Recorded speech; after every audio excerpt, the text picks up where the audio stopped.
This is an old Scania truck. It's from 1968, back in the old days where nobody really cared about what came out of the tailpipe. But today, thankfully, it's different, and that's thanks to emission standards.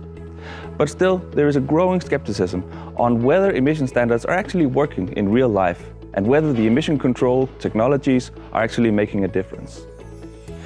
It's nurtured by stories about cycle beating and tampering with emission controls, and not to mention the Dieselgate.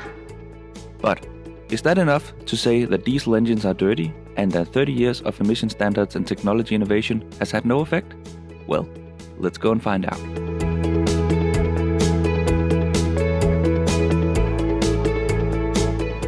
There's always been and always be gaps between lab tests and actual results on the road.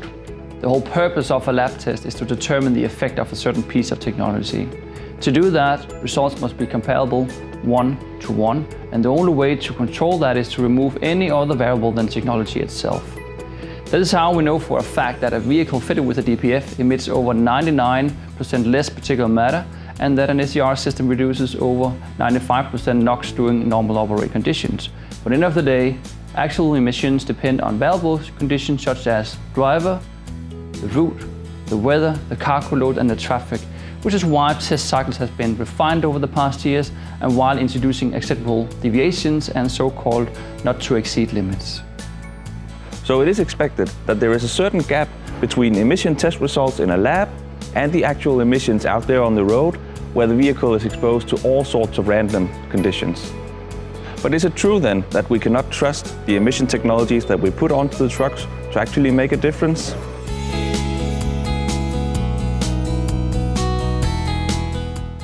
Development in emission standards have pushed technological improvements and new after-treatment solutions into the trucks. Without these ever-increasing requirements through the last decades, air quality would have been much worse than what we measure today.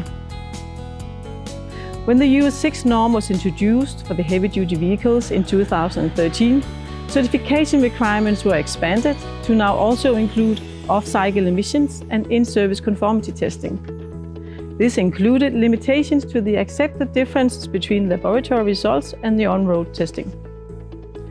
With these new test conditions, the vehicles have been exposed to random conditions and have also had their age performance tested as well, using portable emission measurement systems. We see clearly that these new test requirements have markedly minimized the gap between the lab results and the actual emissions on the roads. The final step in the Euro 6 norms, the Euro 6e, have further introduced lower power thresholds along with testing cold start conditions. Based on the experience from Euro 6 and the expectations for the upcoming Euro 7 norms, we see the gap moving well towards elimination as the older vehicles are phased out and removed from the roads. So the gap is there, but it's reduced, and it's still being even further reduced. Furthermore, the continuous tightening of the past 30 years of emission standards has driven innovation forward and secured the wide application of emission technologies on trucks all over the world. It is thanks to emission standards that particulate filters and NOx-reducing SCR technology is today common on trucks all over the world, and that the exhaust gas in certain cases is even cleaner than the air we breathe. So I guess it's fair to be skeptic, but sticking to the facts, emission standards has given us significantly cleaner air, and they will continue to do so as long as we continue to develop them and innovating the solutions that enable them.